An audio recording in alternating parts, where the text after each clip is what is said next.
ఎవరు ఎవరు నువ్వు, ఎవరు ఎవరు నువ్వు.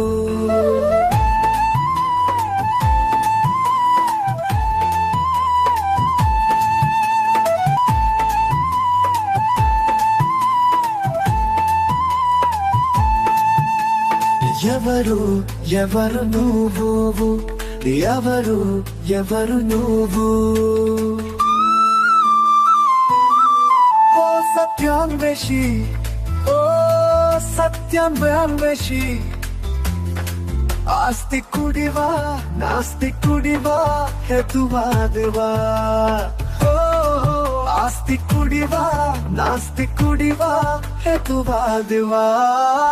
ఎవరు ఎవరు నువ్వు, ఎవరు ఎవరు నువ్వు.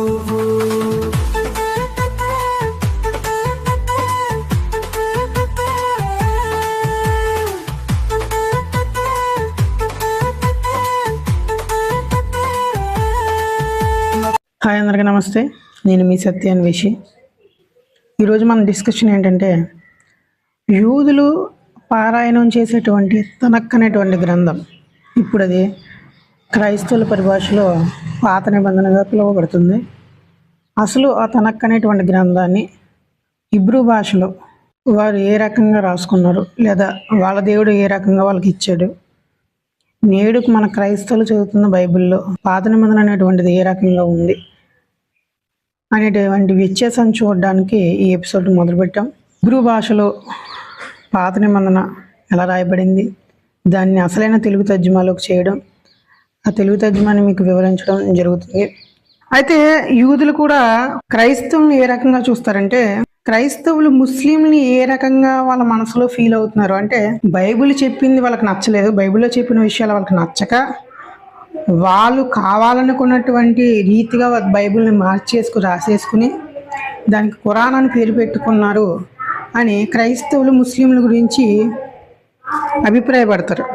అలాగే యూదులు కూడా క్రైస్తవుల మీద ఒక అభిప్రాయం కలిగి ఉన్నారు. ఏంటంటే, యెహోవా ఇచ్చినటువంటి ధర్మశాస్త్రం, నిబంధనలు, కట్టడలు, ఆజ్ఞలను క్రైస్తవులు పాటించలేక దానిని కావాలని చెడగొట్టేయాలని, పాత నిబంధనని చెరిపేయాలని, అందులో ఉన్నటువంటి ఆజ్ఞల్ని మార్చేసి వాళ్ళకి నచ్చిన విధంగా కొత్త నిబంధనలు రాసుకున్నారు. దానికి యేసుక్రీస్తు వచ్చాడు, ఒక ఆయన దేవుని కుమారుడని, రానటువంటి వ్యక్తిని వచ్చాడని చెబుతూ వాళ్ళకి నచ్చినట్టుగా గ్రంథాన్ని రాసేసుకుని వాళ్ళు కొత్త మతాన్ని స్థాపించుకుని యూదులు కూడా అందులోకి వచ్చేయాలి అంటూ వాళ్ళ మత మార్పిడికి కారణం అవుతున్నారు. లేనటువంటి దేవుని సృష్టించి ఉన్న దేవుని వదిలేసి కొత్త దేవుని తెచ్చి ఈ దేవుని నమ్ముకోవాలని చెప్పి ప్రపంచాన్ని ఒత్తిడి చేస్తున్నారు అనేటువంటిది యూదుల అభిప్రాయం. ఇక విషయంలోకి వెళ్తే, నేను ఇందాక చెప్పినట్టుగా తనకు 3 భాగాలుగా విభాగించబడ్డాయి. 1 తోరా, 2 నెవియం, 3 కెతివీం. తోరాలో 5 పుస్తకాలు ఉంటాయి.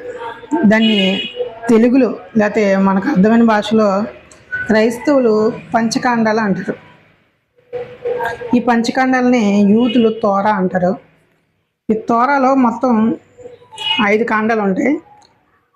ఆదికాండము, నిర్గమాకాండము, లేవీకాండము, సంఖ్యాకాండము, ద్వితీయోపదేశ కాండం అని పేర్లు పెట్టుకున్నారు. అసలు ఆ పేర్లు ఎందుకు పెట్టారనేటువంటిది తర్వాత మీకు అర్థమవుతుంది. రెండో దానికి వెళ్తే నెవీయం అనేటువంటి గ్రంథంలో మళ్ళీ 8 పుస్తకాలు విభాగించుకున్నారు. వాటిని ప్రవక్తల గ్రంథాలు అని వాళ్ళు పిలుచుకుంటారు. ఉదాహరణకు యెషయా, ఇర్మియా, ఎజ్కేలు మొదలైనవి.